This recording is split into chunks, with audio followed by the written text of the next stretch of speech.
Maya's fingernails were bleeding, torn down to the flesh, as she clawed through broken concrete and twisted metal.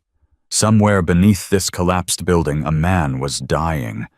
She could hear his breathing growing weaker, could smell the gasoline leaking toward an exposed electrical wire. The Hells Angels. President had maybe 10 minutes left. Maybe less. Above her, 200 bikers stood helpless, watching a 22-year-old girl disappear into darkness, where none of them could follow. They didn't know her name. Didn't know she'd been invisible her whole life.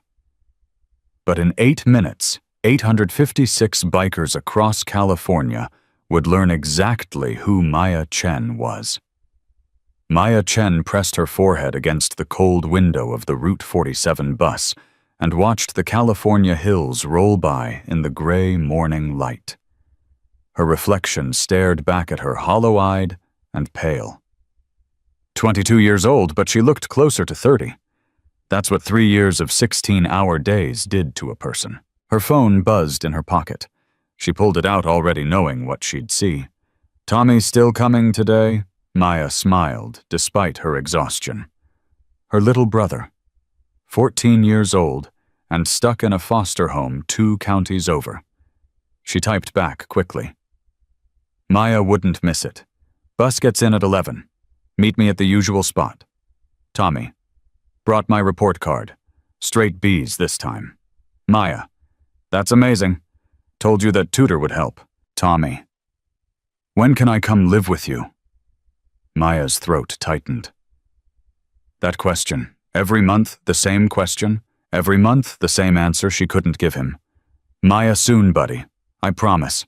Just need to save a little more." She put the phone away before he could respond. 3 more years.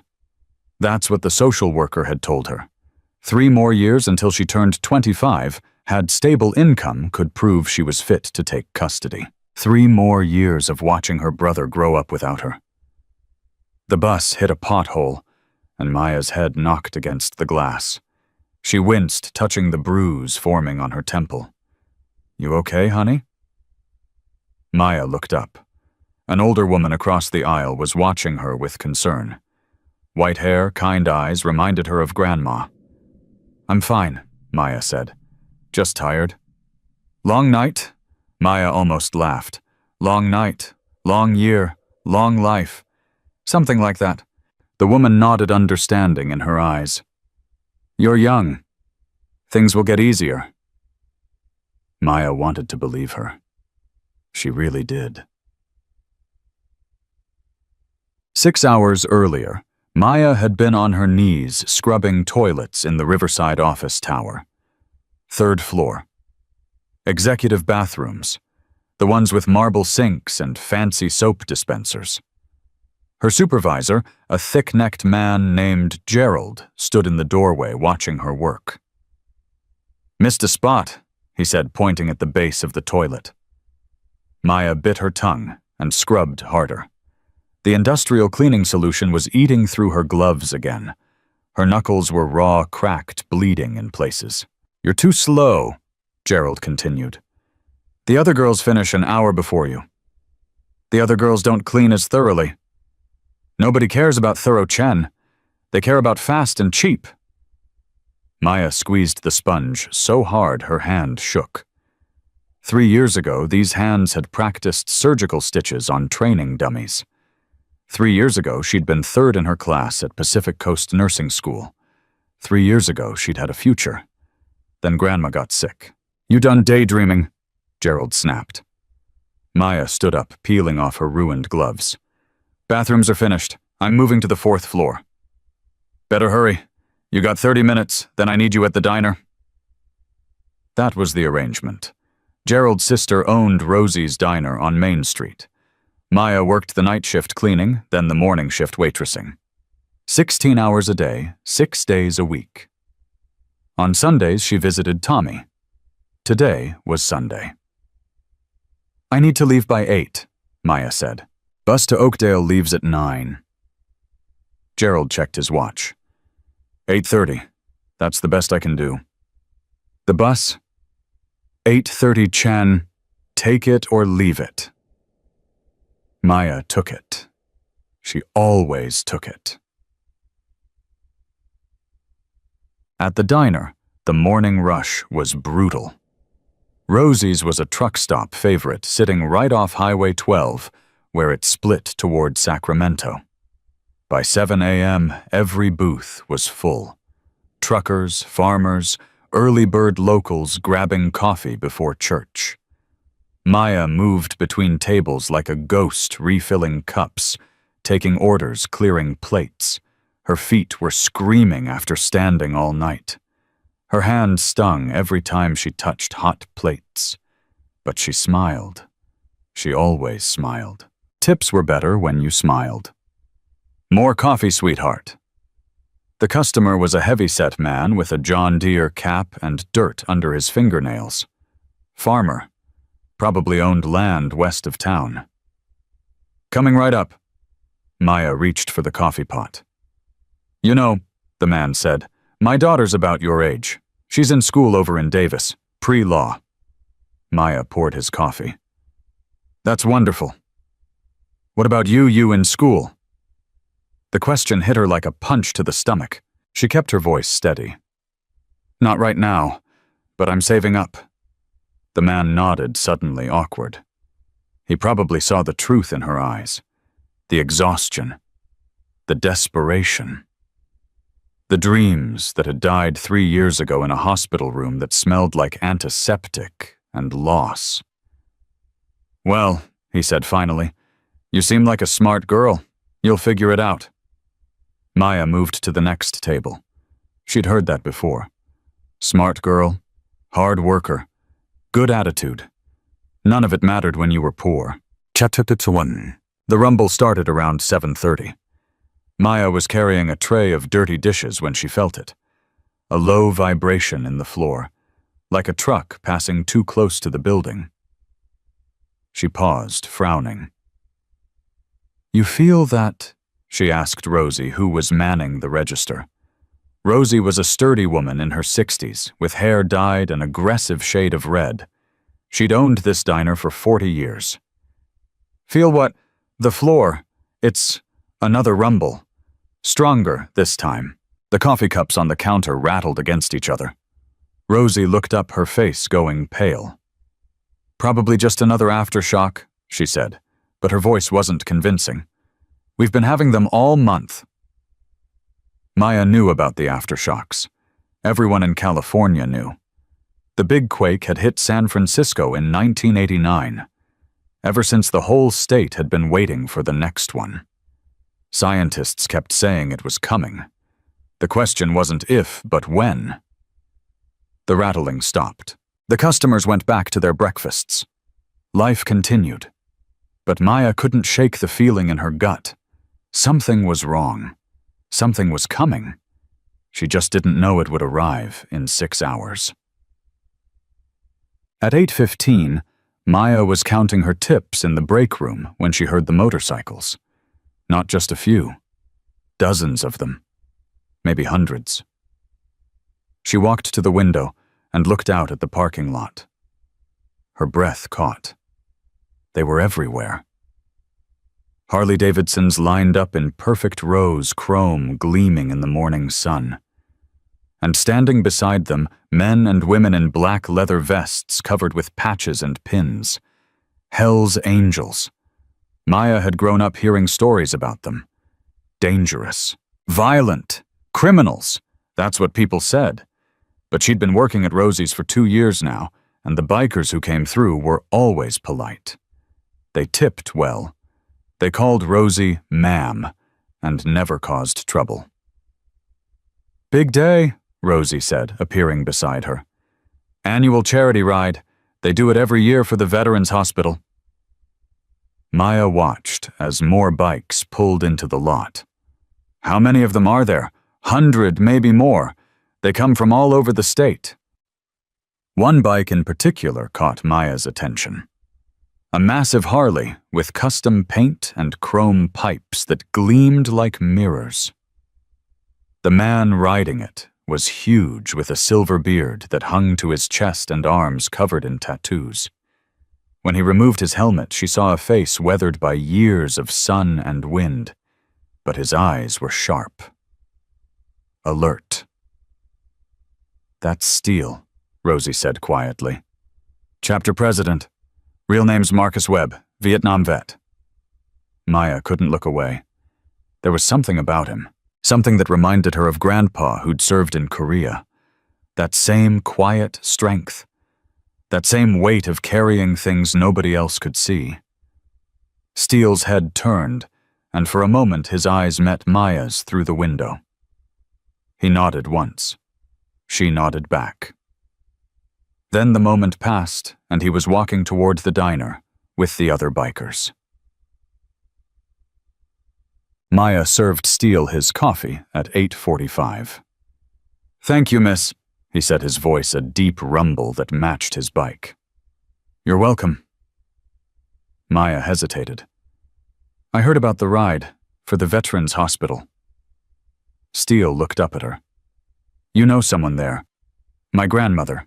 She was there before she passed. Cancer ward." Something shifted in Steele's expression. Softened. "I'm sorry for your loss." "Thank you." Maya refilled his cup. She always said the nurses there were angels, that they made her last months bearable. Steele was quiet for a moment. Then he said, "I lost my daughter to cancer, 16 years old." Maya's hand stopped moving. "I'm so sorry." "Long time ago now, but it's why we do the ride. Kids like her deserve every chance we can give them." Maya wanted to say something more, something meaningful, but Gerald was shouting her name from the kitchen, and she had a bus to catch, and life didn't stop just because two strangers had found common ground over coffee. "Safe travels," she said finally. Steele raised his cup. "You too, miss. You too." Maya left the diner at 8:55. The bus station was a 15-minute walk, and the bus to Oakdale left at 9. She'd make it. She always made it. Her route took her down Main Street past the old Morrison building. She walked this way every week. The Morrison building had been abandoned for years, a 4-story brick structure that used to be a veterans meeting hall back in the 60s. Now it was condemned, scheduled for demolition next month. Half the windows were boarded up, and the walls were covered with graffiti. Maya was passing the building when she heard the motorcycles again. The charity ride was starting. A long line of bikes was rolling down Main Street engines, rumbling in perfect synchronization. People lined the sidewalks to watch. Kids waved. Parents took photos. Maya stopped to let them pass. Steele was at the front of the pack, his silver beard flying behind him like a flag. The bikers behind him stretched back as far as she could see. 100 of them. Maybe more. Maya checked her watch. 8:58. She needed to move. But something made her stay. Some feeling she couldn't explain. Like the universe was holding its breath. The ground began to shake. At first, Maya thought it was the motorcycles. All those engines, all that power vibrating through the concrete. Then the shaking got stronger. Windows rattled. Car alarms started screaming. A woman nearby grabbed her child and pulled him close. Maya looked up at the Morrison building. The walls were moving. Not swaying. Moving. The bricks were separating the mortar, crumbling, the whole structure beginning to collapse in slow motion. And directly below it, the Hells Angels were still rolling past, oblivious to the death falling toward them. "Stop!" Maya screamed. "Stop the bikes!" But her voice was lost in the chaos. The earthquake was roaring now, a sound like a freight train coming through the center of the earth. People were running, screaming, falling. Steele's bike was directly in front of the Morrison building when the first wall came down. Maya watched it happen in horrifying slow motion. Tons of brick and concrete and steel crashing onto the street, bikes disappearing under the debris, riders thrown through the air like rag dolls. Then dust exploded outward, and Maya couldn't see anything at all. When the shaking stopped, Main Street looked like a war zone. Maya stood frozen ears ringing, brain refusing to process what her eyes were seeing. Where the Morrison building had stood, there was now a mountain of rubble 20 feet high. Twisted metal, broken glass, shattered brick, all of it piled on top of where the bikers had been. People were screaming, crying, calling for help. Maya started running. She didn't think about it, didn't make a conscious decision. Her legs just moved, carrying her toward the destruction while everyone else ran away. "Steele!" someone was shouting. "Where's Steele?" Maya recognized the voice. It was a huge biker with a shaved head and tattoos covering his arms. His vest said Crusher above the vice president patch. He was right here. Crusher was tearing at the rubble with his bare hands. Right here when it came down? Other bikers were joining him, pulling at concrete and brick, but the debris was unstable. Every time they moved, something more collapsed. "He's under there!" Crusher screamed. "Someone help him!" Maya pushed through the crowd of bikers. "I can help. I was a nursing student." Crusher turned on her eyes, wild. "Who the hell are you?" "Doesn't matter. I have medical training. Is anyone hurt?" "Everyone's hurt. But Steele." Crusher's voice cracked. "He's under there. I heard him calling. He's trapped." Maya looked at the rubble pile. Massive, unstable, deadly. But there near the bottom she saw something. A gap. A narrow opening between two concrete slabs barely wider than her shoulders. "I see a way in," she said. Crusher grabbed her arm. "No way. You'll die." "He'll die if someone doesn't get to him. We'll dig him out. Just give us time." "Time," Maya pointed at the base of the rubble. "You smell that?" Crusher sniffed the air. His face went white. Gas. Leaking from a ruptured pipe somewhere in the debris. "One spark," Maya said. "One spark and this whole pile becomes a crematorium." Crusher looked at the gap, then at Maya, then back at the gap. "You're too small. You'll get stuck." "Small is the only thing that fits through there." "This is suicide." Maya pulled off her jacket. Under it, she wore a thin t-shirt that showed how skinny she really was. 3 years of skipping meals to pay rent had carved away everything but muscle and bone. "Maybe," she said, "but I'm not watching another person die when I could have done something." She didn't wait for permission. She dropped to her knees and squeezed into the darkness. The smell hit Maya first. Dust, blood, gasoline, and underneath it all, something burning. She crawled forward on her belly, feeling her way through the blackness. Broken glass cut her palms. Jagged metal tore at her shirt. Every inch forward was a fight. "Hello," she called out. "Can anyone hear me?" A cough. Weak. Far away. "Here. I'm here." Steele's voice. Maya crawled faster. The space was getting tighter, the slabs pressing closer together. She had to turn sideways to keep moving, her face scraping against rough concrete. "Keep talking," she called. "I'm coming." Who's there?" "My name's Maya. I'm coming to get you." A pause. Then Steele's voice stronger now. "No, get out. This whole thing could collapse." "Already in. Too late to go back." Maya's hand touched something wet. She lifted her fingers to her face, squinting in the darkness. Blood. "I see blood," she said. "Are you hurt badly?" "Legs trapped. Something in my shoulder." Maya kept crawling. The gas smell was getting stronger. She could hear a hissing sound now, the pipe leaking somewhere close. How much longer? Steele asked. I don't know. I can't see anything. There should be a flashlight. On my belt. Maya pushed forward, following the sound of his voice. Her hand touched leather, a boot, a leg, steel. She'd found him. I'm here, she said. I'm right here. Her fingers traced up his leg, found the flashlight, clipped to his belt, clicked it on.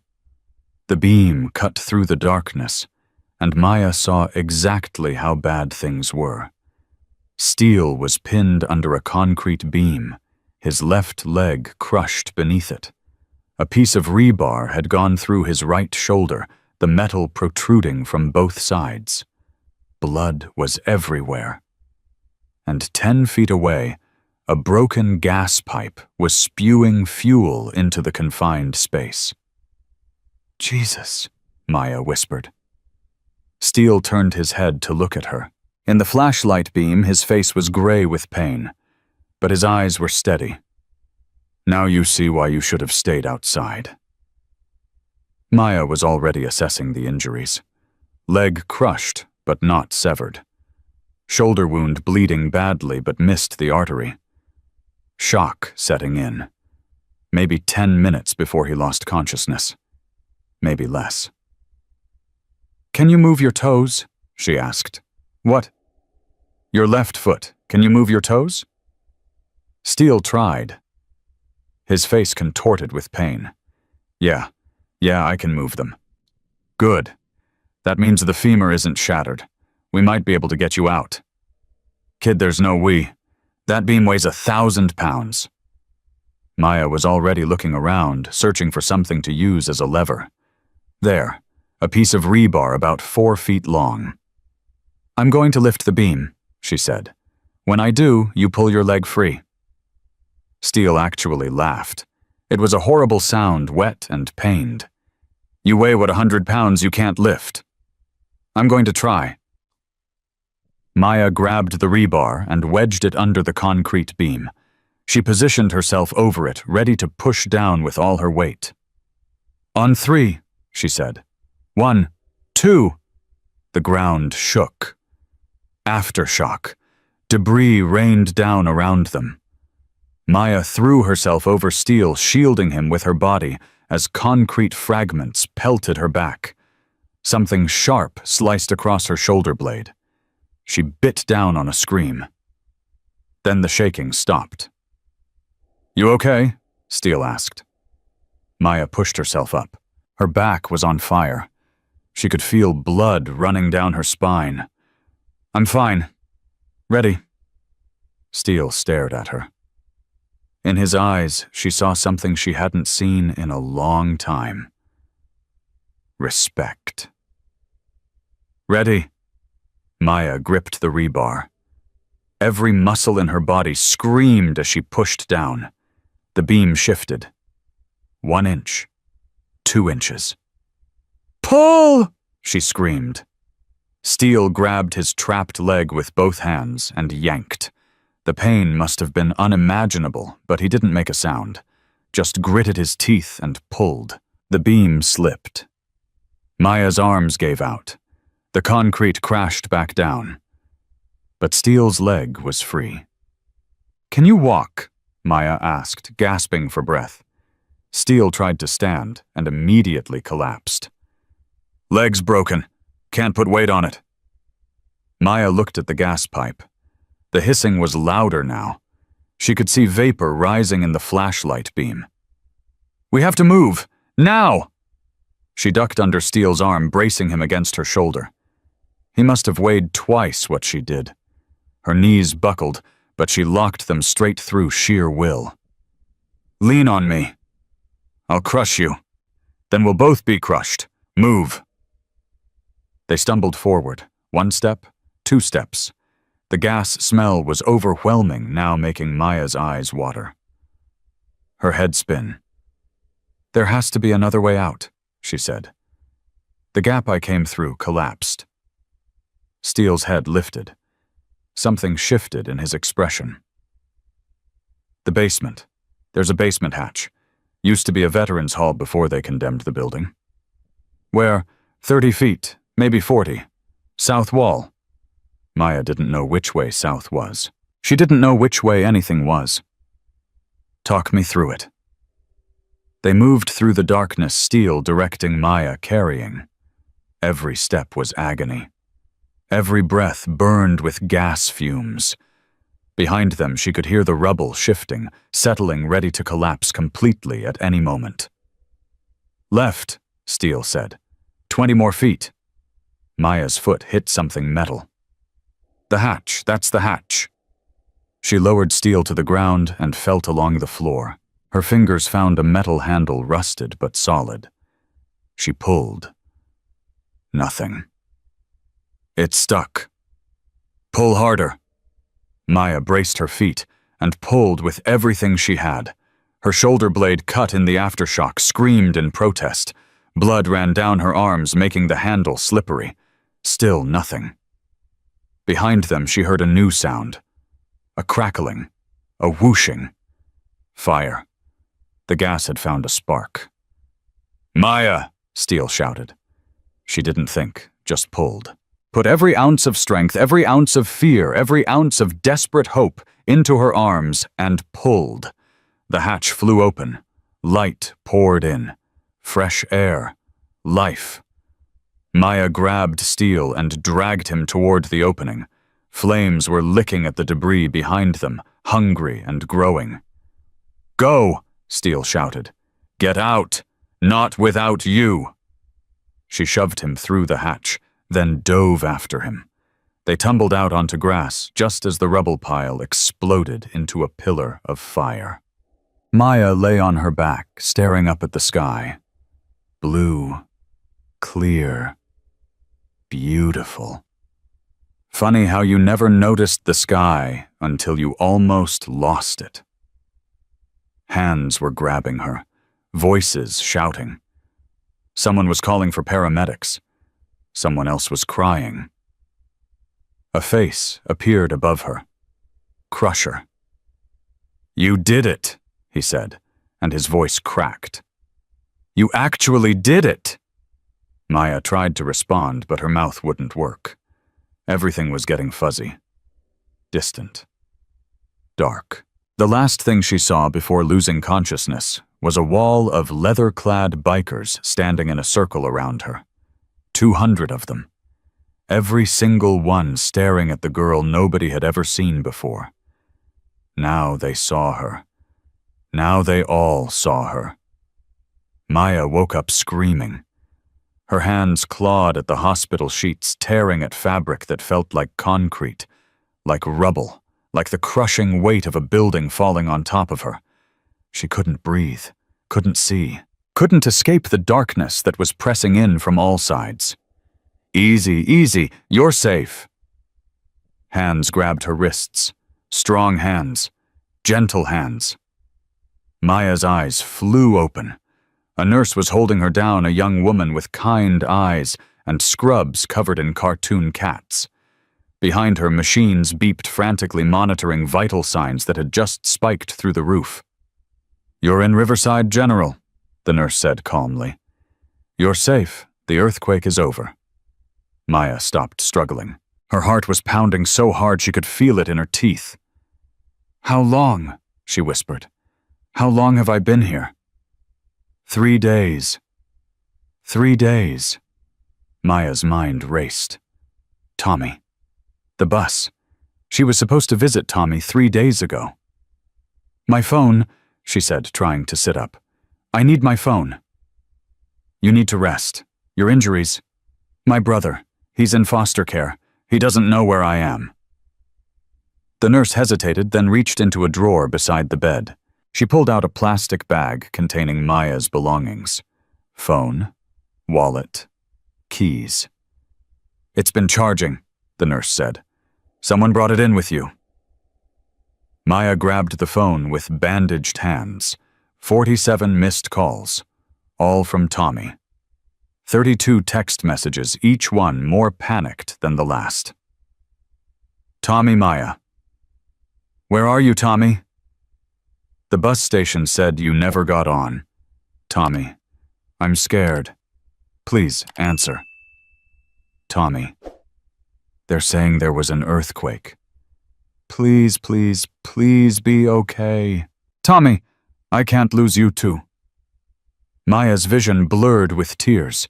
She typed quickly, her bandaged fingers clumsy on the screen. Maya, I'm alive. I'm okay. I'm so sorry.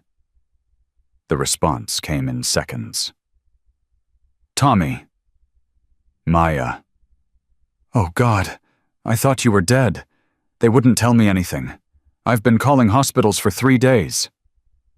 Maya, I'm at Riverside General. I got hurt, but I'm okay. I promise. Tommy, what happened? Maya looked at her bandaged hands, at the IV in her arm, at the cuts and bruises covering every inch of visible skin. Maya, long story. I'll tell you when I see you. Tommy, when can I come? Maya didn't know how to answer that. She didn't even know if she could walk. A knock on the door made her look up. The nurse had stepped aside, and in the doorway stood a man Maya didn't recognize at first. Silver beard, weathered face, arm in a sling. He was leaning on a cane, his left leg wrapped in a cast from ankle to knee. Then she remembered. Steele. You're awake, he said. Maya stared at him. The last time she'd seen his face, it had been gray with pain covered in blood, illuminated by a dying flashlight in the darkness of a collapsed building. You're alive, she said. Steele limped into the room. Behind him, Maya could see other figures in the hallway. Leather vests, patches, bikers. Thanks to you. He stopped beside her bed. For a long moment, neither of them spoke. The machines beeped. The fluorescent lights hummed. Somewhere down the hall, a phone was ringing. I didn't think you'd make it, Steele said finally. When the gas exploded when you pushed me through that hatch, I didn't think either of us would make it. Neither did I. Steele nodded slowly. His eyes moved over her injuries, cataloging each cut, each bruise, each bandage. Doctors say you've got a concussion, cracked ribs, deep lacerations on your back and arms, smoke inhalation. Maya hadn't felt any of it until he said the words. Now everything hurt.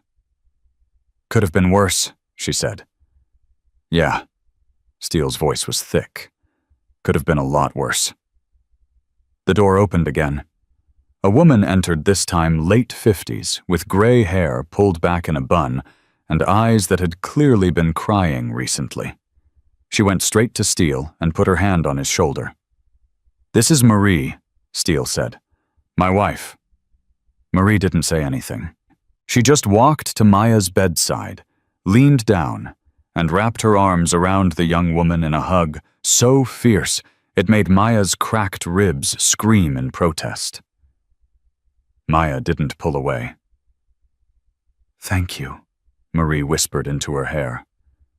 Thank you, thank you, thank you. Maya couldn't remember the last time anyone had held her like this. Not since Grandma died. I just did what anyone would do, she said. Marie pulled back, her eyes wet. No, sweetheart. You did what nobody else would do. What nobody else could do. Steele cleared his throat. We've been here every day. Waiting for you to wake up. Maya blinked. Every day. Couldn't leave. Steele's jaw tightened. Not until I knew you were okay. This didn't make sense. Maya was nobody, a cleaning lady, a waitress, a girl who slept 4 hours a night and ate 1 meal a day and hadn't bought new clothes in 2 years. Why? She asked. Steele looked at her like she'd asked why the sky was blue. Because you crawled into hell to pull me out. Because you could have walked away and you didn't.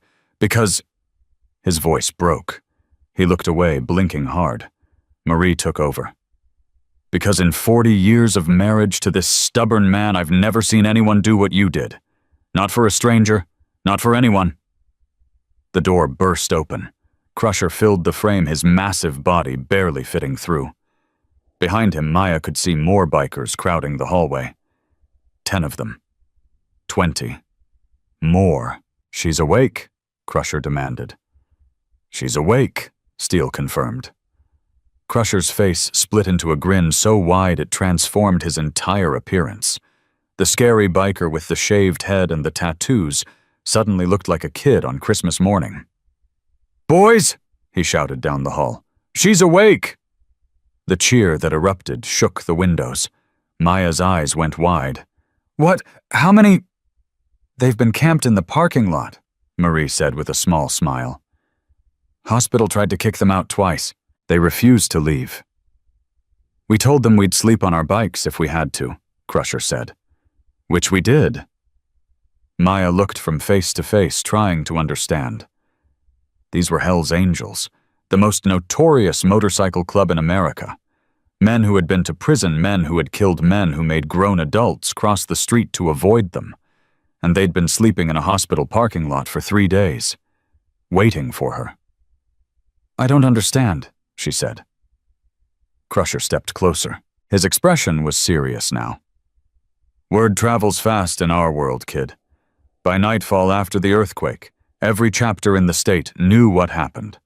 By the next morning, we had brothers calling from Nevada, Arizona, Oregon, all wanting to know about the girl who saved Steele." "We counted," Steele said quietly. 856 members across 15 chapters, all of them asking the same thing. "What's that? Who is she? And how do we find her?" Maya's throat tightened. "You were looking for me 4 days, sister." Crusher used the word like it meant something. "Checked every shelter in 3 counties, every hospital, every homeless camp. Nobody knew anything about Amaya Chen. Because I'm nobody." The words came out before Maya could stop them. Bitter. True. Steele's eyes flashed. "Nobody. You call crawling into a burning building. Nobody you call dragging a 200-pound man through a gas leak. Nobody. I just meant, I know what you meant." Steele leaned forward on his cane. "I know exactly what you meant. Because I looked into you, Maya Chen. I know about your grandmother. I know about your brother. I know about the nursing school you had to quit, and the 2 jobs you work, and the apartment you can barely afford." Maya's face went hot. "You had no right. I had every right. You saved my life. That means something to us. That means everything to us." Marie put her hand on Maya's arm. "What he's trying to say, honey, is that we know you've been alone. We know you've been struggling, and we're here to tell you that's over." Maya shook her head. "I don't need charity." "Good," Steele said. "Because we're not offering charity." He reached into his vest and pulled out a folded piece of paper. "This is a scholarship," he said, "from the Hell's Angels Memorial Fund. Full ride to Pacific Coast Nursing School. Room, board, books, everything." Maya stared at the paper like it might bite her. "I can't accept this. It's not a gift. It's a debt. I don't want you to owe me anything." Steele actually laughed. It was a rough sound, still pained but real. "Kid, you don't get it. I owe you my life. My wife owes you her husband. My club owes you their president. That's not a debt we can pay off with money." He pressed the paper into her bandaged hands. "But we can start with this." Maya looked down at the scholarship letter. Full tuition, living expenses, books and supplies, a job at the campus health center, flexible hours around her classes. Everything she'd lost 3 years ago. Everything she'd given up. Right there in her hands. "Why?" she whispered. Marie answered. "Because you're one of us now, sweetheart, whether you like it or not." The door opened again. A doctor this time, looking harried and overwhelmed. "Excuse me," he said, "but there are approximately 200 bikers in my parking lot and another 50 in my waiting room, and they're all demanding to see Miss Chen." Crusher grinned. "Word spread." They've been arriving for the past hour. One group rode in from Sacramento, another from Oakland. There's a convoy from Fresno that just pulled in. Maya's head was spinning. All for me. All for the woman who saved our president, Crusher said. All for the woman who made national news. Maya went cold. National news. Steele pulled out his phone and handed it to her. The screen showed a news headline, "Homeless woman crawls into collapsed building to save Hell's Angels president." Below it was a photo. Grainy, taken from a distance, but unmistakable. Maya being pulled from the basement hatch, covered in blood and dust, Steele's arm around her shoulders. "It's gone viral," Steele said. 10 million views in 3 days. Maya's hands were shaking. "I didn't want this." "None of us asked for what we got," Marie said gently. "But sometimes the world sees you whether you want it to or not." The doctor cleared his throat. "Miss Chen, I really need to examine you, but perhaps we could limit the visitors to immediate family only." Maya almost laughed. What family? Tommy was 2 counties away. Her parents were gone. Her grandmother was dead. She had no one. "We're her family," Steele said. The doctor blinked. "Excuse me, you heard me?" But Steele straightened up, and despite the cast and the cane and the sling, he suddenly looked exactly like what he was. The president of the most feared motorcycle club in California. "This woman is family, and family doesn't leave."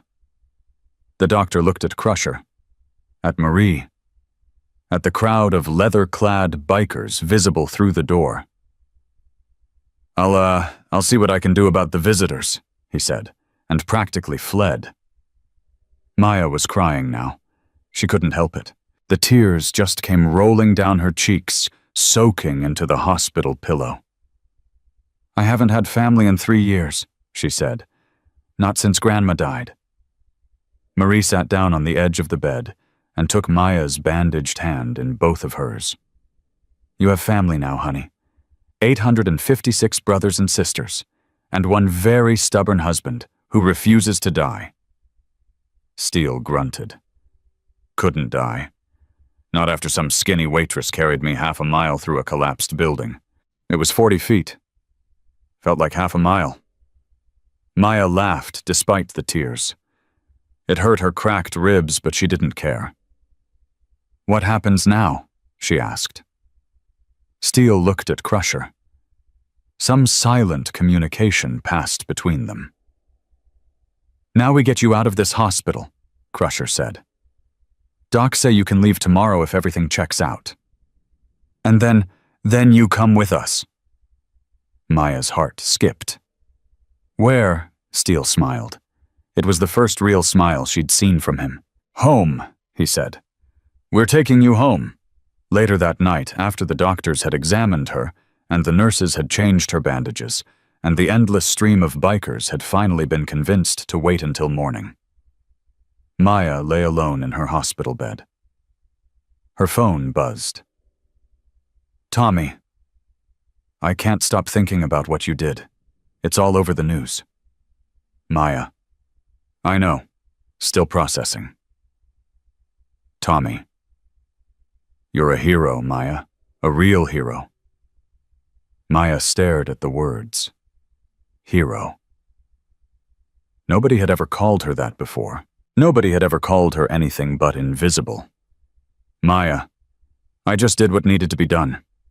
Tommy, "That's what makes you a hero." Another buzz. A different message. Steele, get some sleep. Big day tomorrow. Maya, "What's tomorrow, Steele?" The beginning. Maya set her phone down and stared at the ceiling. 3 days ago, she'd been nobody. A cleaning lady scrubbing toilets in the middle of the night. A waitress counting nickels and dimes. A girl who had given up on her dreams because dreams were for people who could afford them. Now she was on national news. Now she had a scholarship to nursing school. Now she had 856 people who called her family. The world had shifted. Everything had changed. And somewhere in the back of her mind, Maya Chen was starting to believe that maybe, just maybe, she had never been invisible at all. Maybe she had just been waiting for someone to see her. Her phone buzzed one more time. "Tommy, when this is over, can I come live with you?" Maya typed back through tears. Maya: "Yes. Whatever it takes." Yes. She fell asleep holding her phone, dreaming of motorcycles and family, and a future she had stopped believing in. Tomorrow everything would change again. But tonight, for the first time in 3 years, Maya Chen was not alone. The wheelchair felt wrong. Maya gripped the armrests as Crusher pushed her through the hospital lobby, her jaw tight with frustration. She could walk. Her legs worked fine. But the hospital insisted on protocol, and Marie had given her a look that said, "Don't even think about arguing." "Almost there," Crusher said. Maya heard them before she saw them. Engines. Dozens of them. The deep rumbling sound filled the lobby, vibrating through the floor and into her bones. The automatic doors slid open. Maya's breath caught. The parking lot was full. Not just full. Overflowing. Motorcycles lined every space, spilled onto the grass, stretched down the street as far as she could see. And standing beside those bikes, hundreds of men and women in leather vests, all facing the hospital entrance, all facing her. "Oh my God," Maya whispered. Crusher stopped the wheelchair. "Told you word spread." Steele appeared at her side, still limping, but refusing his cane. Marie walked beside him, her hand on his arm. "They came from all over," Steele said. "Sacramento chapter drove through the night. Oakland chapter left at 4 in the morning. There's a group from Nevada that crossed state lines just to be here." Maya couldn't speak. Her throat had closed completely. A man stepped forward from the crowd. Tall, thin, with a gray ponytail and a patch that read "Road Captain." "Brothers and sisters," he called out, his voice carrying across the lot. "This is her. This is the woman who saved our president." The cheering started. It wasn't just noise. It was thunder. It was a wave crashing over her. It was hundreds of voices raised together, shouting and whistling and stomping their boots on the pavement. Maya's eyes burned. She pressed her bandaged hands to her face, trying to hold back the tears. "Let them see you," Marie said gently. "They need this as much as you do." Maya lowered her hands. Through blurred vision, she saw faces. Old faces and young faces. Hard faces softened by emotion. Men with tattoos covering every inch of visible skin, wiping tears from their beards. For her. All of this for her. "I don't deserve this," she said.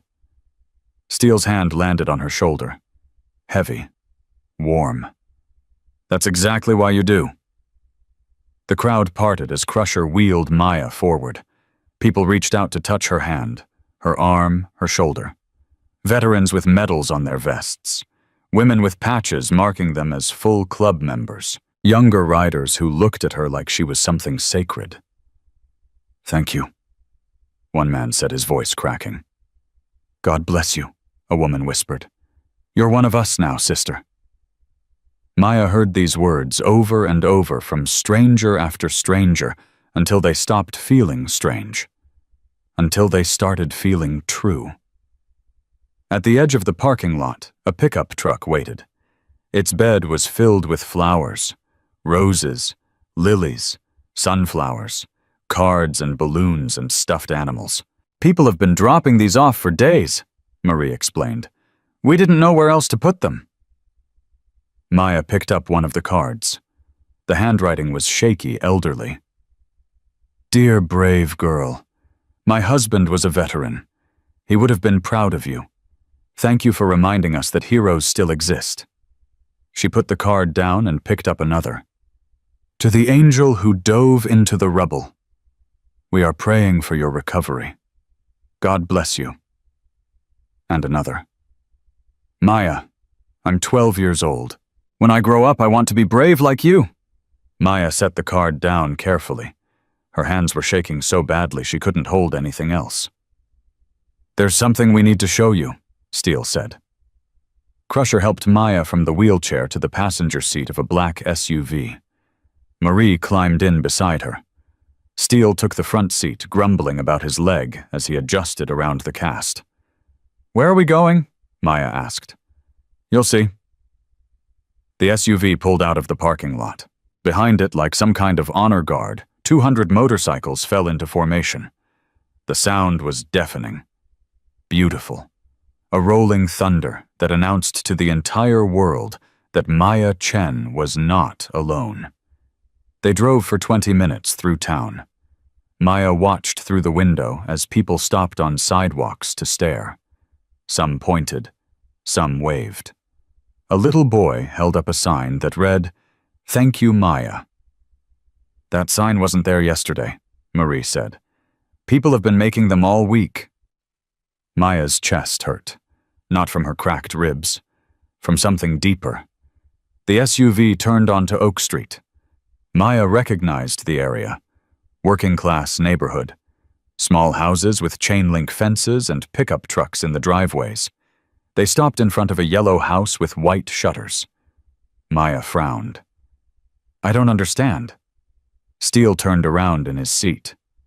This is yours. Maya blinked. What? The house. It's yours. She looked at the yellow house again. Small front porch with a swing. Flower beds that needed weeding. A mailbox shaped like a little barn. I can't afford this. You don't have to. Marie took her hand. It's paid for. 2 years' rent up front. Maya's brain wasn't working. The words weren't computing. Who paid for it? We did. Steele gestured toward the window at the endless line of motorcycles rumbling behind them. All of us, 856 brothers and sisters, pooled their money. $40 here, $100 there. Everyone gave what they could. Maya shook her head. No, I can't accept this. It's already done. You don't understand. I've never taken anything from anyone. Not since Grandma died. I work for what I have. I earn it. Steele's expression didn't change. You did earn it. You earned it when you crawled into that building. You earned it when you could have walked away. And you didn't. That's not the same thing. It's exactly the same thing. Marie squeezed her hand. Maya, honey, listen to me. My husband is the most stubborn man I've ever known. 50 years of riding 2 stints in prison Vietnam, a daughter who died too young. Nothing breaks him.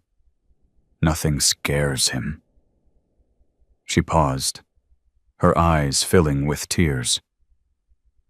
When they pulled him out of that rubble when I saw him alive because of you, I got down on my knees and thanked God. Not just for saving him, for sending someone brave enough to try. Maya couldn't breathe.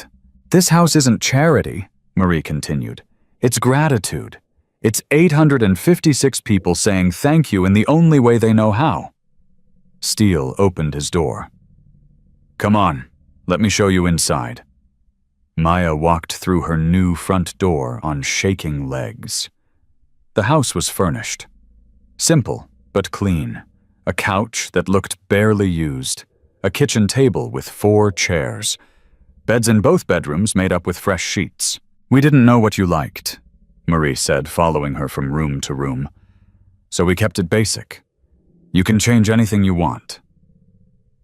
Maya stood in the middle of the living room, turning slowly in circles. There are 2 bedrooms, she said. One for you. One for your brother. Maya's heart stopped.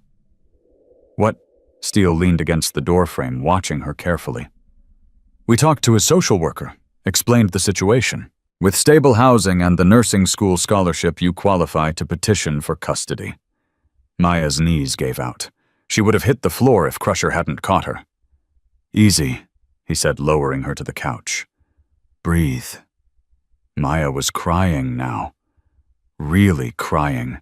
The kind of crying that comes from a place too deep for words. "You can't," she gasped. "It's not possible. They told me I had to wait until I was 25. They said you needed stable housing and stable income," Marie interrupted gently. "You have both now. The petition process takes about 6 months, but the social worker seemed optimistic." "Tommy," Maya whispered. "Tommy could live here. With me." "That's the idea." Maya buried her face in her hands. Her shoulders shook with sobs that hurt her cracked ribs, but she couldn't stop. 3 years. 3 years of fighting alone, of working herself to exhaustion, of watching her little brother grow up without her. And now this. A house. A scholarship. A chance to bring Tommy home. "Why?" she asked again, the same question she'd been asking since she woke up in the hospital. "Why would you do all this for a stranger?" Steele limped over and lowered himself onto the couch beside her. "You're not a stranger," he said. "You stopped being a stranger the second you decided my life was worth more than your own."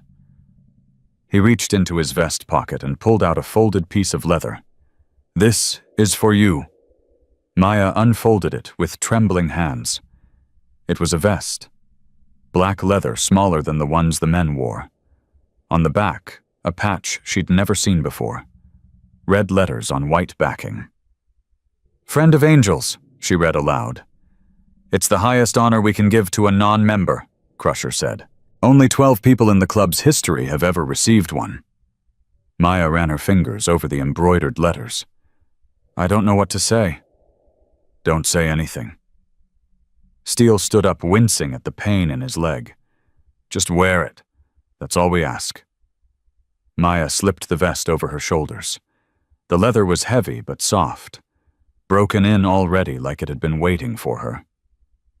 "It fits," Marie said, smiling through tears. "We guessed on the size," Crusher admitted. "Had to pull some strings to get it made so fast." Maya looked down at herself. Bandaged hands, hospital clothes, a leather vest that marked her as family to 856 strangers who weren't strangers anymore. "I still don't understand why," she said. Steele walked to the window and looked out at the street where motorcycles were still lined up as far as the eye could see.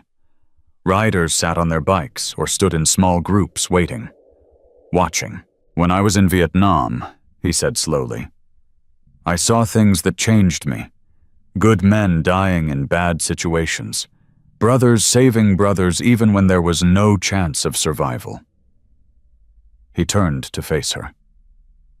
"In 40 years since then, I've been looking for that kind of courage in the civilian world.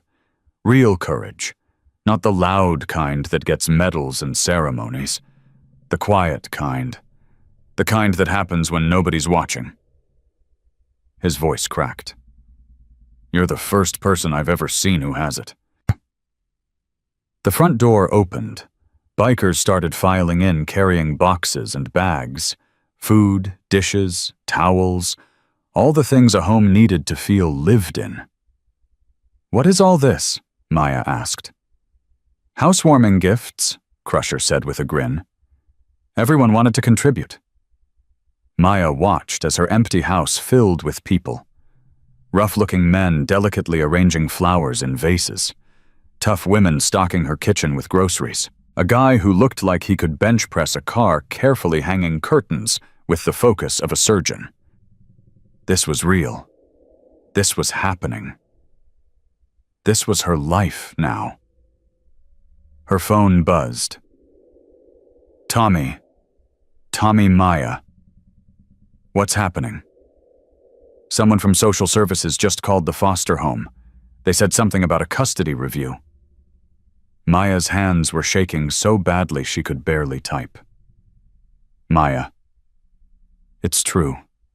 We might be able to live together soon." "What?"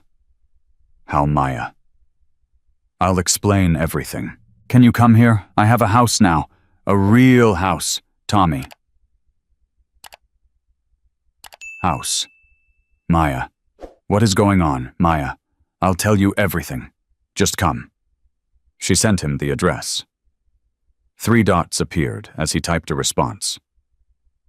Tommy, I'm on my way. Foster mom is driving me. I don't understand any of this, but I don't care. I'm coming. Maya put down her phone. Tommy's coming, she said. Marie's face lit up. Now, his foster mom is driving him. Steele nodded at Crusher. Get everyone organized. I want a proper welcome when the kid gets here. Crusher disappeared out the front door.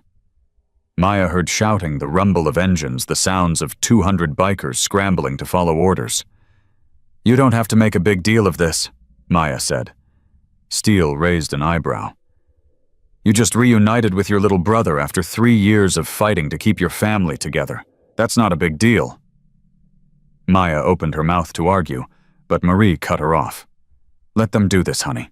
They need to show you what you mean to them. It's how they process things. An hour later, the sound of a car pulling up made Maya's heart leap into her throat. She was at the front door before anyone could stop her. Her legs burned. Her ribs screamed. She didn't care. The car door opened. Tommy got out. He was taller than she remembered, 14 years old and already looking like a young man instead of a boy. His hair was longer. His shoulders were broader. But his eyes were the same, dark brown like their mother's. Like hers. Maya, she was running before she knew it. Running down the porch steps across the grass, ignoring the pain, ignoring the doctor's warnings, ignoring everything except the brother she hadn't held in 3 years. They collided in the middle of the yard. Tommy was crying. Maya was crying. Neither of them could speak. They just held each other, clutching so tight it hurt, making up for 1,000 missed hugs in a single moment. I watched the video, Tommy said into her shoulder. 100 times. You could have died. But I didn't. You're crazy. Absolutely crazy. Probably.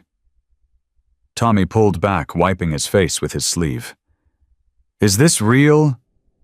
All of this? Maya turned to look at her house. At the line of motorcycles stretching down the street. At Steele and Marie standing on the porch, watching with tears in their eyes. At Crusher giving them space, but staying close enough to protect. Yeah, she said. It's real. Tommy noticed the vest she was wearing. His eyes went wide. Is that friend of angels? Apparently only 12 people have ever gotten one. 13 now. Maya turned. Steele had come down from the porch, limping but determined. You must be Tommy, Steele said, extending his hand. Tommy shook it, clearly intimidated by the massive biker with the silver beard and the war veteran patches. Yes, sir. Your sister saved my life. That makes you family too. And Tommy looked at Maya, then back at Steele. Family. We look after our own, Steele said. Both of you. For as long as you need. Maya felt Tommy's hand slip into hers. The same way he used to hold her hand when he was scared as a little kid. When their mom was yelling. When their dad walked out. When the world felt too big and too mean. Thank you, Tommy whispered. Thank you for not letting her die. Steele's face softened. Kid, she's the one who saved me. Don't forget that. I never will, Tommy said. None of us ever will. That night, Maya sat on her new porch swing with Tommy beside her. The bikers had finally left, promising to return tomorrow the next day, whenever she needed them. The house was quiet. The street was empty. Just the two of them together for the first time in years. I can't believe this is real, Tommy said. Neither can I. 6 months? That's what the social worker said. 6 months and I could live here for good. Maya nodded. We'll make it work. Whatever it takes. Tommy leaned his head on her shoulder. He smelled like teenager and fast food and something else. Something that reminded her of their grandmother's house back when they were little. Back when the world made sense. "I missed you," he said quietly. "I missed you too, buddy. Every single day. Promise you won't do anything that crazy again." Maya looked out at the empty street, thinking about the darkness of the collapsed building, the smell of gas, the weight of Steele's body as she dragged him toward the light. "I can't promise that," she said honestly. "But I can promise I'll always come back." Tommy was quiet for a long moment. "I love you, Maya." "I love you too." The stars came out one by one. Brother and sister sat together holding hands, watching the sky turn from blue to purple to black.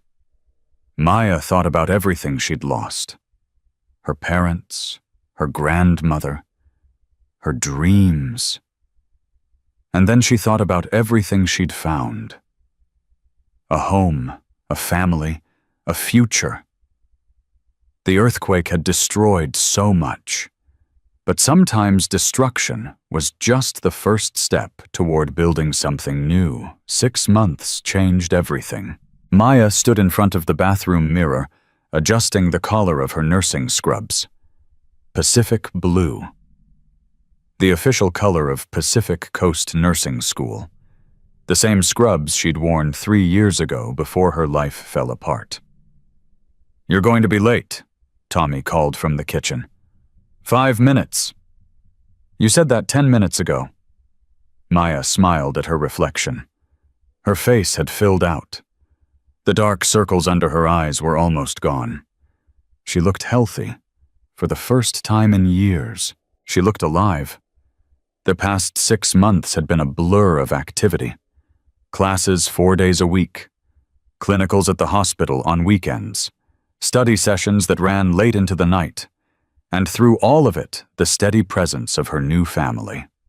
Steele came by every Sunday for dinner. Marie brought groceries every Wednesday, always too much, always claiming she'd bought extra by accident. Crusher showed up randomly to check the house-fix things that weren't broken and pretend he wasn't keeping watch. They thought they were being subtle. They weren't. Maya grabbed her bag and headed for the kitchen. Tommy was at the table eating cereal and scrolling through his phone. 15, now taller than her, with shoulders that seemed to broaden every week. "Big day?" he asked without looking up. "Clinical rotation evaluation. If I pass, I move to the advanced program." Tommy set down his phone. "You'll crush it." "Thanks for the confidence." "I'm serious. You crawled into a burning building to save a stranger. A nursing test isn't going to stop you." Maya leaned down and kissed the top of his head. He pretended to be annoyed, but she caught the smile. "Don't forget the social worker is coming at 4. Tommy's expression shifted. Something darker crossed his face before he buried it. "I remember." "Hey." Maya crouched beside his chair. "What's wrong?" "Nothing." "Tommy." He looked at her. And suddenly he wasn't a teenager trying to act grown. He was a scared kid who'd been shuffled through foster homes for 3 years. What if they say no? Maya's heart clenched. They won't. But what if they do? What if something goes wrong and they take me back and listen to me? Maya grabbed his hands. "I didn't crawl through rubble and drag a 200-pound man to safety just to let some paperwork stop me from getting you back. Do you understand?" Tommy's eyes were wet. "Yeah. We're family. Nothing changes that. Nothing." She pulled him into a hug. He held on longer than usual, his face pressed into her shoulder like he was trying to memorize the feeling. "I love you, Maya." "Love you too, buddy. Now eat your cereal. I have to go be a nurse." The clinical evaluation went smoothly. Maya moved through the hospital with confidence she hadn't felt since before her grandmother got sick. Starting IVs, taking vitals, calming frightened patients with the same quiet strength she'd used in the darkness of the collapsed building. Her supervisor, a stern woman named Dr. Patterson, watched her with sharp eyes. "Miss Chen." Maya looked up from the patient chart she was reviewing. "Yes, ma'am." "You have an unusual background for a nursing student." "I suppose I do." "Doctor." Patterson's expression didn't change. "I watched the video of your rescue, the one that went viral." Maya stayed quiet. She'd learned that people either respected what she'd done or resented it. Better to let them show which side they were on. "You kept your head under pressure," Dr. Patterson continued. "Assessed injuries correctly despite limited visibility and time constraints. Improvised solutions when standard approaches weren't available. I did what needed to be done. That's exactly what I want to hear." Dr. Patterson made a note on her clipboard. "You're moving to the advanced program. Congratulations." Maya's breath caught. "Thank you." "Don't thank me. Earn it." She walked away without another word. Maya leaned against the nurse's station, her heart pounding. She'd done it. She was actually doing it. Her phone buzzed, a text from Crusher. "Crusher." "How'd it go?" Maya passed. Advanced program. Crusher. "Hell yeah. Steele says dinner's on him this weekend." Maya. "Tell him I'll bring dessert." Crusher. "You bring yourself. Marie's handling dessert. See you at 6. Maya pocketed her phone and headed back to work. Life was good. Better than good. For the first time in years, she could see a future stretching out ahead of her. Graduation. A nursing career. Tommy living with her permanently. Everything she'd dreamed of was finally within reach. She should have known it couldn't last. Maya got home at 3:30, giving her just enough time to shower and change before the social worker arrived. Tommy was on the couch pretending to do homework, but clearly too nervous to focus. "It's going to be fine," Maya said. "You keep saying that." "Because it's true." The doorbell rang at exactly 4 o'clock. Maya opened the door, expecting Mrs. Rodriguez, the social worker who'd been handling Tommy's case for the past 6 months. Instead, she found a man she'd never seen before. Tall, thin, with a pinched face and a briefcase that looked expensive. "Miss Chen?" "Yes." "I'm Harold Bennett. I'll be conducting today's evaluation." Maya's stomach dropped. "Where's Mrs. Rodriguez?" "Reassigned. I'm handling all of her cases now." Something felt wrong. Maya couldn't name it, but her instincts were screaming. "Please come in." Bennett walked past her without acknowledging Tommy, who had stood up from the couch. He moved through the house like he was inspecting it, opening cabinets, checking closets, running a finger along surfaces, looking for dust. "You've been living here for 6 months?" he asked. "Yes, sir." "And who pays the rent?" "It's covered by a scholarship fund, the Hells Angels Memorial." Bennett's head snapped toward her. "The Hells Angels." "Yes. You're associated with a motorcycle gang." Maya felt the temperature in the room drop. "They're not a gang. They're a club, and they saved my life after the earthquake." "That's not how the state sees it." Tommy stepped forward. "The Hells Angels are good people. They helped my sister when nobody else would." Bennett barely glanced at him. "I'm sure they seem that way." He made a note on his clipboard. A long note. Maya watched his pen move and felt her future slipping away with each stroke. "Miss Chen, I have concerns about this living arrangement." "What concerns? You're financially dependent on a known criminal organization. Your brother would be living in close proximity to violent offenders. The environment isn't suitable for a minor." Maya's hands were shaking. "That's not fair. The Hells Angels aren't—" "I'm recommending that the custody petition be denied." The words hit Maya like a physical blow. "No," she said. "No, you can't do that." "I can and I am. In my professional opinion, this is not a safe environment for a child." Tommy's voice cracked. She's my sister. Bennett turned to him with cold eyes. And I'm sure she'll remain your sister. But you won't be living here. You don't understand anything. Tommy was crying now. Maya is the only family I have. She fought for 3 years to get me back. You can't just... I can. Bennett clicked his pen. The decision will be finalized within 30 days. In the meantime, you'll remain in foster care. He walked toward the door. Maya grabbed his arm. Wait. Please. There has to be something I can do. Another evaluation, an appeal, something. Bennett looked down at her hand on his arm, then up at her face. Miss Chen, you're a young woman with no parents, no stable employment history, and associations with known criminals. The best thing you can do for your brother is accept that he deserves better. He pulled his arm free and walked out. The door closed behind him. Maya stood frozen, staring at the wood grain, her mind refusing to process what had just happened. Maya. Tommy's voice, small and scared, broke through the fog. She turned. Her brother was standing in the middle of the living room, tears streaming down his face, looking exactly like he had the night their mother died. I'm sorry, she whispered. I'm so sorry. Tommy didn't move. Is it over? Are they going to take me back? Maya crossed the room and pulled him into her arms. No, she said, and her voice was steel. Nobody's taking you anywhere. I promise. She held him while he cried, stroking his hair, murmuring the same words over and over. I won't let them. I won't let them. I won't let them.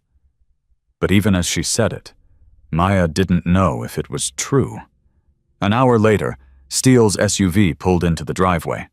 Maya had called him right after Bennett left. She hadn't explained much, just said she needed help. He'd arrived with Crusher and Marie in 20 minutes. Now they sat in her living room listening as she told them everything.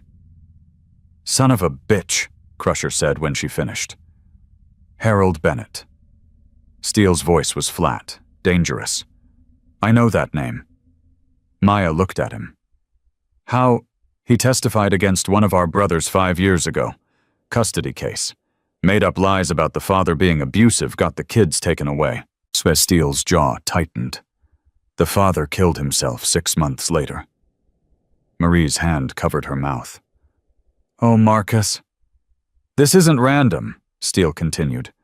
Bennett has a grudge against the club, and now he's using your case to hurt us. Maya felt sick. So Tommy loses his family because of someone else's vendetta.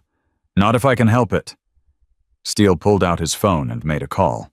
Maya couldn't hear the other end, but she watched his face shift from angry to focused, to something that looked almost like satisfaction. Got it, he said finally. Send everything you find. He hung up. What was that? Maya asked. I called our lawyer. Bennett has a history, complaints from other families, accusations of bias, nothing that stuck but enough to establish a pattern. Will that help? It's a start, but we need more. Crusher leaned forward. What kind of more? Steele looked at Maya. You said Bennett called us a criminal organization, that he claimed association with us makes your home unsuitable. Yes. Then we need to prove him wrong, publicly, in a way that can't be ignored. Maya frowned. How? Steele's eyes met hers. The anniversary gathering. It's in 2 weeks, 856 members from across the state. The biggest event of our year. I know. You invited me. We're going to do more than invite you. Steele leaned forward. We're going to honor you. In front of everyone. In front of the media. We're going to show the world exactly who the Hells Angels are, and exactly who you are to us. Maya shook her head. I don't want attention. I just want Tommy. I know, sweetheart, but sometimes you have to fight for what you want. Steele's voice softened. Sometimes you have to let people see you. Marie took Maya's hand.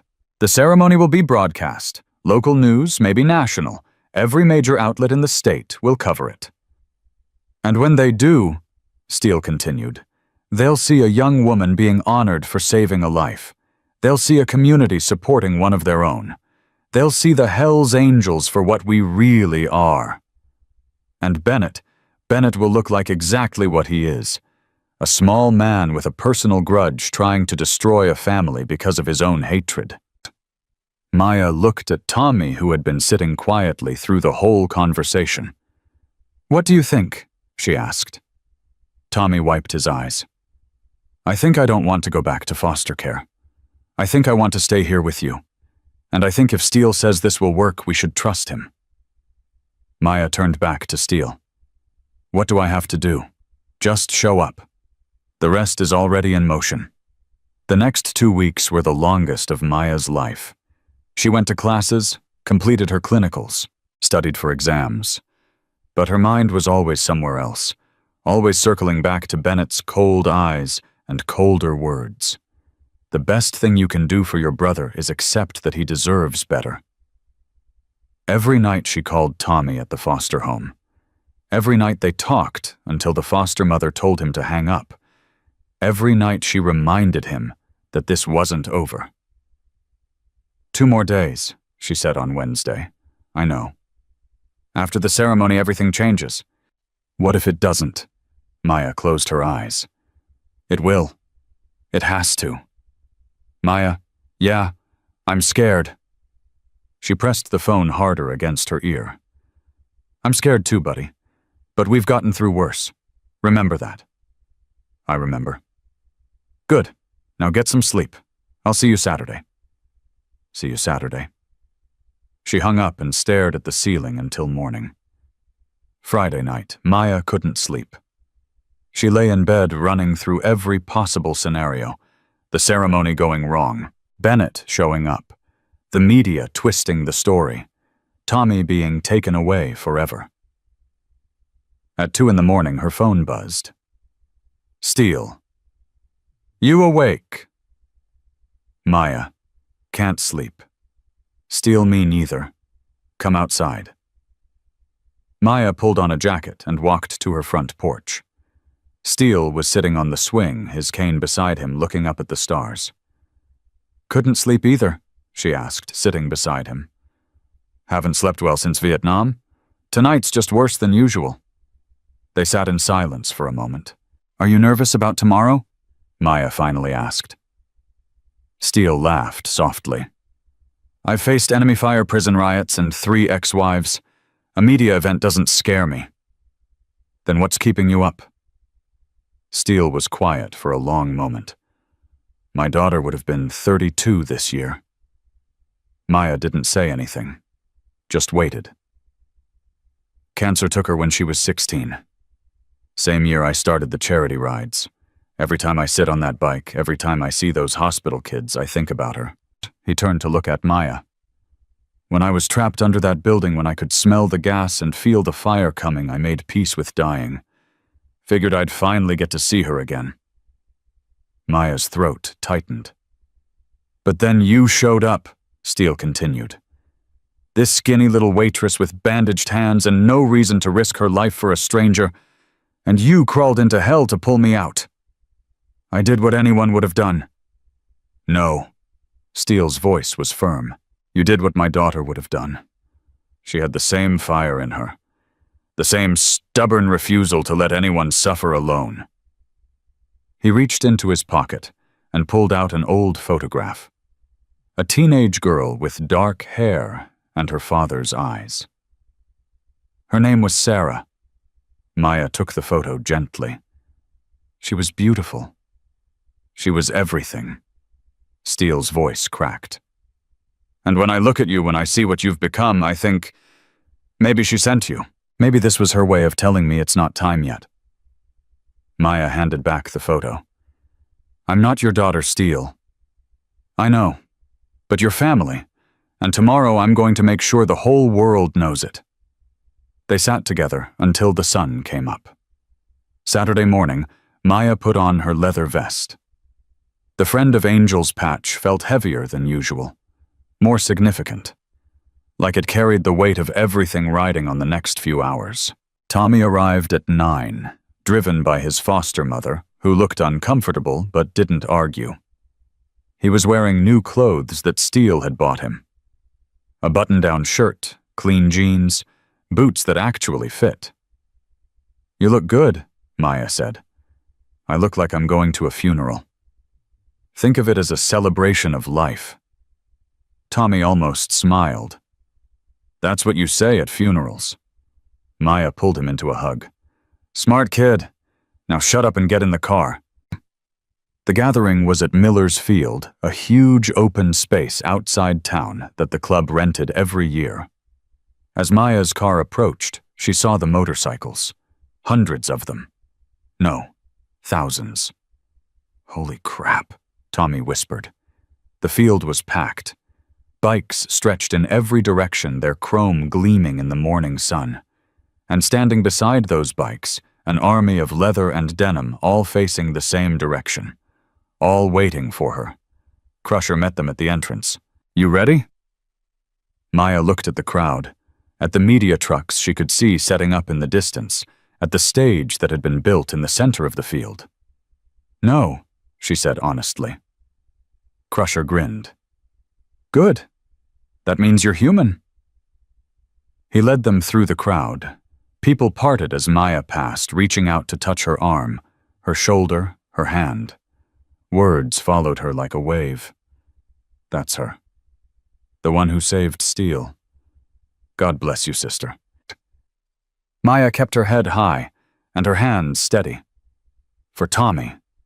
For Steele. For everyone who had believed in her when she couldn't believe in herself.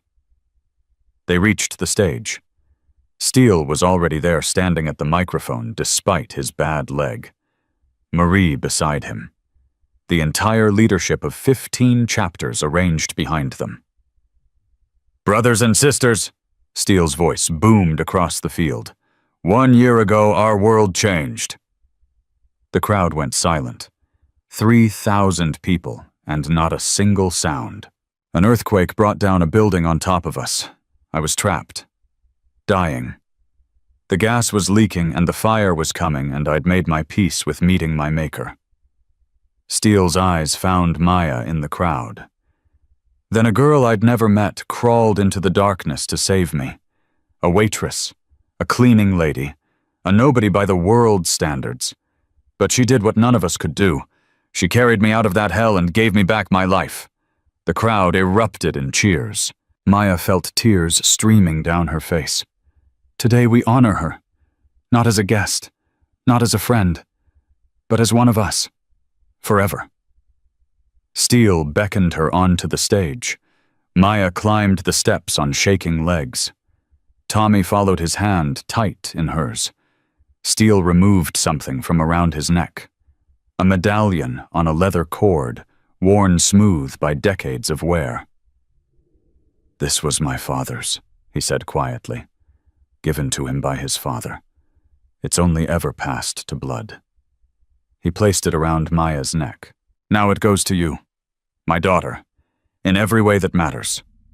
Maya couldn't speak. Her throat had closed completely. Steele turned to the crowd. "Maya Chen," he announced, his voice breaking. "Angel Protector, the 13th in our history. And my daughter." 3,000 voices rose as one, 3,000 bikers chanting her name. And somewhere in the crowd, Maya could have sworn she saw a teenage girl with dark hair and her father's eyes smiling at her from beyond. The chanting continued for 3 full minutes. Maya stood on that stage, Tommy's hand crushing hers, tears streaming down her face, while 3,000 voices called her name. The sound rolled across the field like thunder shaking the ground beneath her feet, vibrating through her chest, until she couldn't tell where the noise ended and her heartbeat began. Steele stood beside her, his weathered face wet with tears he didn't try to hide. Marie was openly sobbing. Even Crusher, the massive biker, who looked like he could break a man in half, had his head bowed and his shoulders shaking. "Maya! Maya! Maya!" She wanted to run. Hide. Disappear back into the invisible life she'd lived for so long, but Tommy's grip kept her anchored, and Steele's hand on her shoulder kept her standing, and somewhere deep inside a voice that sounded like her grandmother whispered, "You deserve this. Let yourself have it." Finally, Steele raised his hand. The chanting faded to silence. "There's someone else who needs to be honored today," he said into the microphone. "Someone who's been fighting just as hard as Maya in his own way." He turned to Tommy. "Come here, kid." Tommy's eyes went wide. "Me, you." Maya gave him a gentle push. Tommy walked forward on unsteady legs, stopping in front of Steele, with the look of someone facing a firing squad. 3 years, Steele said loud enough for everyone to hear. 3 years this boy waited in foster care while his sister fought to bring him home. 3 years of not knowing if he'd ever have a family again. Steele reached into his vest and pulled out a smaller patch. Same design as Maya's. Same red letters on white backing. "Friend of Angels isn't just for Maya," Steele announced. "It's for her whole family." He pressed the patch into Tommy's hands. The crowd erupted again. Tommy stared at the patch like he didn't understand what he was holding. Then he looked up at Steele and his face crumpled. "I don't know what to say." Steele pulled him into a hug. "Don't say anything. Just wear it." Maya watched her brother being embraced by the president of the most notorious motorcycle club in California, surrounded by 3,000 people who had become their family, and something inside her finally broke open. Not broke apart. Broke open. Like a seed splitting so something new could grow. The ceremony continued for another hour. Speeches from chapter presidents across the state. Testimonials from members who had driven hundreds of miles to be there. A moment of silence for those lost in the earthquake. A prayer for those still rebuilding. Through it all, Maya stood on that stage. Tommy beside her, feeling the weight of the medallion around her neck, and the warmth of belonging that she'd never expected to feel again. When it was finally over, the media descended. Camera crews pushed through the crowd. Reporters shouted questions. Microphones were thrust in Maya's face from every direction. "Miss Chen, how does it feel to be honored by the Hells Angels?" "Maya, is it true you're seeking custody of your brother? Can you tell us about the rescue? What was going through your mind?" Crusher stepped in front of her, his massive body blocking the cameras. "Give her space," he growled. "She'll talk when she's ready." But Maya put her hand on his arm. "It's okay," she said. "I want to say something." Crusher looked at her for a long moment, then nodded and stepped aside. The reporters surged forward. Maya held up her hand, and something about her expression made them stop. "I'm not a hero," she said, her voice carrying across the sudden silence. "I'm just a girl who did what needed to be done. A girl who was invisible for most of her life. A girl who learned that family isn't always blood." She put her arm around Tommy. "This is my brother. For 3 years I've been fighting to bring him home. And there are people who want to stop that. People who think that because I'm associated with the Hells Angels, I'm not fit to be his guardian." The reporters scribbled frantically. "Those people are wrong. The Hells Angels saved my life. They gave me a home when I had nothing. They gave me hope when I'd forgotten what hope felt like. They're not criminals. They're family." Maya looked directly into the nearest camera. "My name is Maya Chen. I'm a nursing student at Pacific Coast College. I'm the proud recipient of the Friend of Angels patch. And I'm going to bring my brother home, no matter what anyone tries to do to stop me." She turned and walked off the stage. Behind her, the crowd roared. The story exploded. By that evening, Maya's speech had been broadcast on every major news network in California. By the next morning, it had gone national. By Monday, The video had been viewed 40 million times, and Harold Bennett's name was everywhere. The lawyer Steele had hired didn't waste any time. Within 48 hours, Bennett's entire history had been leaked to the press. The complaints from other families, the accusations of bias, the whispered rumors about his personal grudge against motorcycle clubs. A reporter dug up the story of the father who had killed himself after Bennett removed his children. The man's widow gave an interview crying as she described how Bennett had lied on the stand, fabricated evidence, destroyed her husband's will to live. Public opinion turned like a tide. Maya's phone rang constantly. Interview requests, support messages, strangers telling her they were praying for her. The nursing school received so many calls about her that they had to assign someone full-time just to handle the attention. But Maya didn't care about any of it. She only cared about one thing: Tommy. Wednesday morning, her phone rang. "Miss Chen, this is Judge Patricia Morgan. I've been assigned to review your custody case." Maya's heart stopped. "Yes, ma'am." "I've reviewed the file. I've also reviewed the media coverage from the past few days." A pause. "And I've reviewed Mr. Bennett's history with this court." Maya couldn't breathe. "I'm removing him from the case effective immediately. A new evaluation will be conducted by a different social worker within the week." "Does that mean—" "It means you're getting a fair chance, Miss Chen, which is all anyone should ask for." The judge hung up. Maya sat down on her kitchen floor and cried.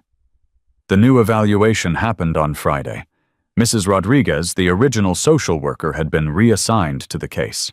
She walked through Maya's house with a smile on her face, asked Tommy about school and his favorite foods, and whether he felt safe. Tommy answered every question honestly.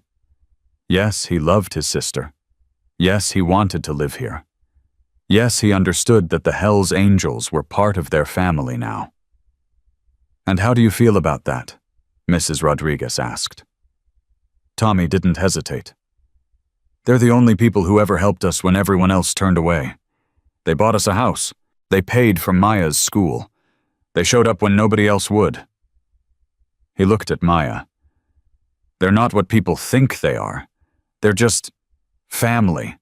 Loud, weird, scary-looking family. But family."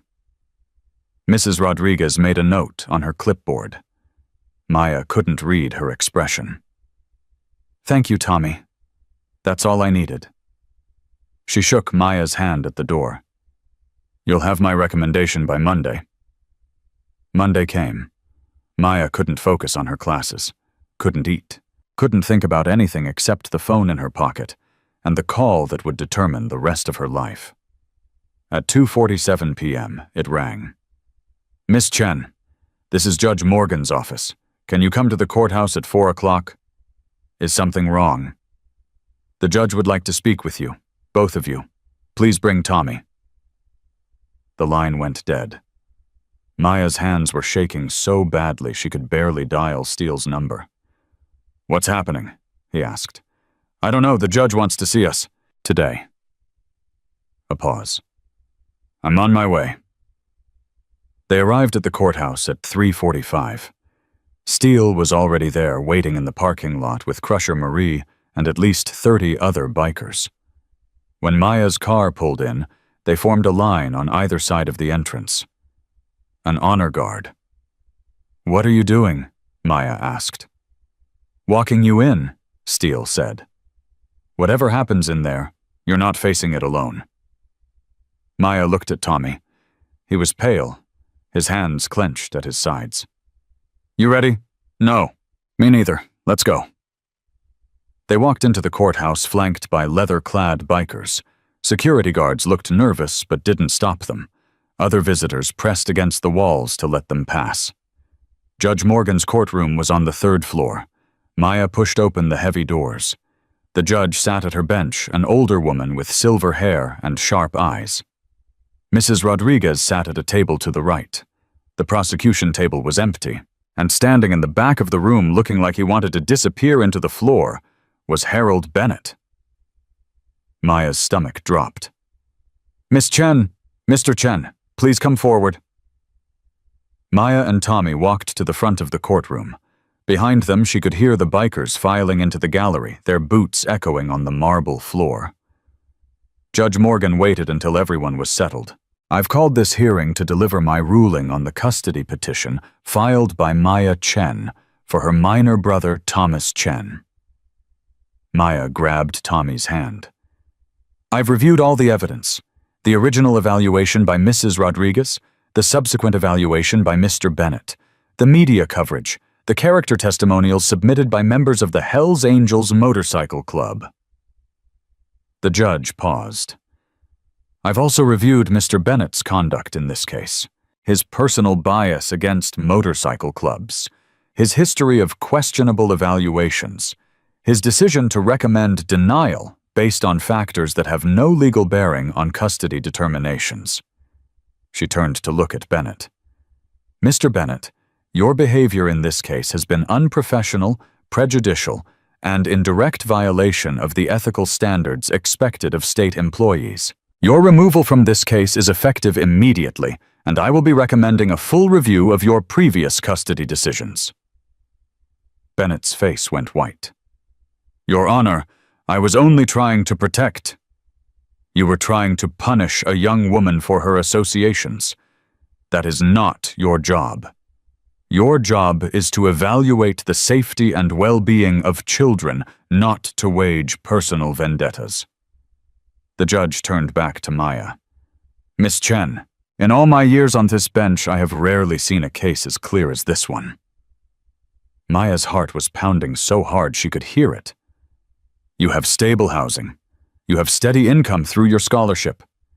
You have a support network of hundreds of people who have demonstrated their commitment to your family's well-being." Judge Morgan leaned forward. "More importantly, you have demonstrated the kind of character that every parent should aspire to. Courage under pressure, selflessness in the face of danger, unwavering commitment to family." She picked up her gavel. "It is the ruling of this court that custody of Thomas Chen is hereby granted to his sister, Maya Chen, effective immediately." The gavel came down. The sound echoed through the courtroom like a gunshot. For a moment, nothing happened. Then Tommy threw himself into Maya's arms, sobbing so hard his whole body shook. Maya held him, her own tears streaming down her face, unable to speak, unable to think, unable to do anything but hold her brother and feel the weight of 3 years lifting off her shoulders. Behind them, the gallery erupted. Bikers were cheering, stomping their boots, hugging each other. Marie was crying. Crusher was crying. Even Steele, the toughest man Maya had ever known, had tears running into his silver beard. "We did it," Tommy said into her shoulder. "Maya, we did it." "We did it, buddy. We really did it." Judge Morgan was banging her gavel, trying to restore order, but she was smiling. "Order, order in the court." The noise faded gradually. "Miss Chen," the judge said, "do you have anything you'd like to say?" Maya looked at Tommy, at Steele, at the army of leather-clad bikers who had become her family. "Just thank you," she said. "Thank you for seeing us. Thank you for believing us. Thank you for giving us a chance." Judge Morgan nodded. "That's what justice is supposed to do, Miss Chen. Give people chances." She stood up. "Court is adjourned." They walked out of the courthouse into the afternoon sun. The parking lot was full of motorcycles. More had arrived while they were inside. Maya counted at least 100 bikes, maybe more, their chrome gleaming in the light. "Word spread," Crusher said with a grin. "Everyone wanted to be here for the verdict." Tommy was still holding Maya's hand like he was afraid to let go. "Is it real?" he asked. "Is it really over?" "It's really over. I get to live with you for real. For real." Steele limped forward, his cane tapping on the concrete. "Not just with her," he said. "With all of us. Your family, kid. That means something. Tommy looked at the crowd of bikers, at the patches on their vests, at the hard faces softened by emotion. I never had a family before, he said quietly. Not really. Not since Mom died. Steele put his hand on Tommy's shoulder. You have one now. 856 brothers and sisters, and they'll all ride through fire for you just like they would for Maya. Tommy's lower lip trembled. Why would strangers do all this? Steele smiled. Because that's what family does, and because your sister taught us something important. What's that? That courage isn't about being big or strong or powerful. It's about doing the right thing even when you're scared, even when it costs you everything. But Steele looked at Maya. She crawled into hell for a stranger. That kind of heart changes people. It changed all of us. Marie stepped forward and wrapped both Maya and Tommy in a hug. Welcome home, babies, she whispered. Welcome home. 1 week later, Maya stood in her kitchen cooking dinner for the first time as a legal guardian. Tommy was at the table doing homework. Actually doing it, not pretending. His grades had improved dramatically since he'd moved in. His foster mother said he was like a different kid. He was. They both were. The doorbell rang. I'll get it, Tommy said, jumping up. Maya heard the door open, heard voices, heard Tommy say, "Holy crap!" Language, Maya called out automatically. You might want to come see this. Maya wiped her hands on a dish towel and walked to the door. Her front yard was full of motorcycles. Not 30, not 50, not 100. All of them. 856 bikes stretched down the street as far as she could see. And beside each bike stood a rider, their leather vests glinting in the evening light. Steele was at the front. What's going on? Maya asked. Anniversary ride, Steele said. First one since the earthquake. First one since you saved my life. I know, but why are you all here? Steele smiled. Because this year you're riding with us. Maya's breath caught. What? Crusher wheeled forward a motorcycle, smaller than the others, black and chrome with a custom paint job that made it look like liquid metal. We had it built for you, he said. Been working on it for months. Maya stared at the bike, at the leather seat, at the handlebars wrapped in the same pattern as her Friend of Angels patch. I don't know how to ride. We'll teach you, Steele said. But for now you ride with me. Tommy rides with Crusher. Tommy's eyes went wide. For real? For real? Maya looked at the army of bikers filling her street, at the family she never expected to find, at the life she never thought she'd have. Where are we going? The Veterans Hospital. Same place we ride every year. But this time, we're making a stop first. Where? Steele's expression softened. The site of the Morrison building, where you pulled me out of the rubble, where everything changed. Maya's eyes filled with tears. Okay, she whispered. Let's go. She climbed onto the back of Steele's Harley, wrapping her arms around his waist. Tommy mounted behind Crusher, grinning so wide it looked like his face might split open. Steele turned the key. The engine roared to life. And then 856 motorcycles started their engines at the same time. The sound was beyond description. A wall of thunder that rolled across the neighborhood rattled windows, shook the ground. People came out of their houses to watch. Cars pulled over to let them pass. They rode through town in perfect formation. Maya held on to Steele, feeling the wind in her hair, the vibration of the engine beneath her, the warmth of belonging that she had never felt before. They reached the site of the Morrison building at sunset.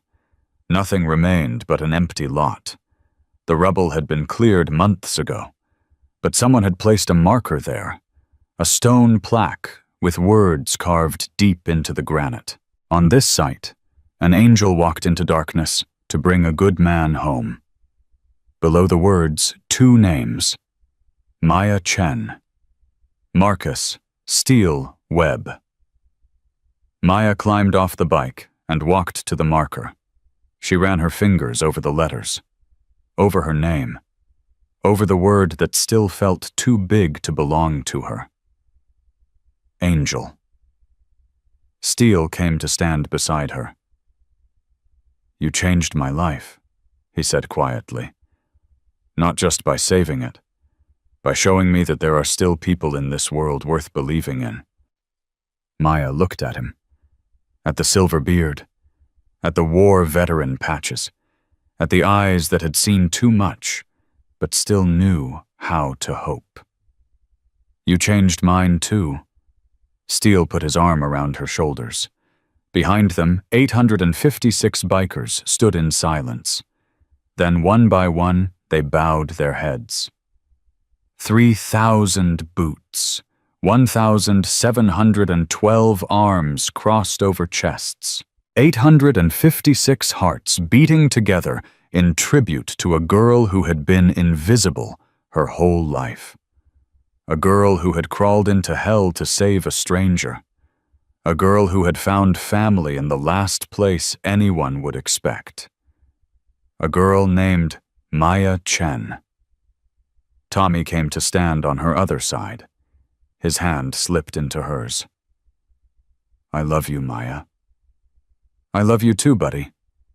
Thank you for never giving up on us." Maya looked at her brother, at Steele, at the army of bikers bowing their heads in her honor, at the sunset painting everything gold and orange and pink. "I never had to give up," she said, "because I was never really alone. I just didn't know it yet." Steele raised his head. "Brothers and sisters," he called out, his voice carrying across the empty lot. "Let's ride." The engines roared back to life. Maya climbed behind Steele. Tommy climbed behind Crusher. And as the sun sank below the horizon, 856 motorcycles rolled out onto the open road. Their headlights cut through the gathering darkness like stars falling to earth. Maya held on tight and closed her eyes. 1 year ago, she had been invisible. A cleaning lady, a waitress, a girl with no future and no hope. Now she was a nursing student, a guardian, a daughter, a sister, an angel protector. She was Maya Chen, and she had finally come home.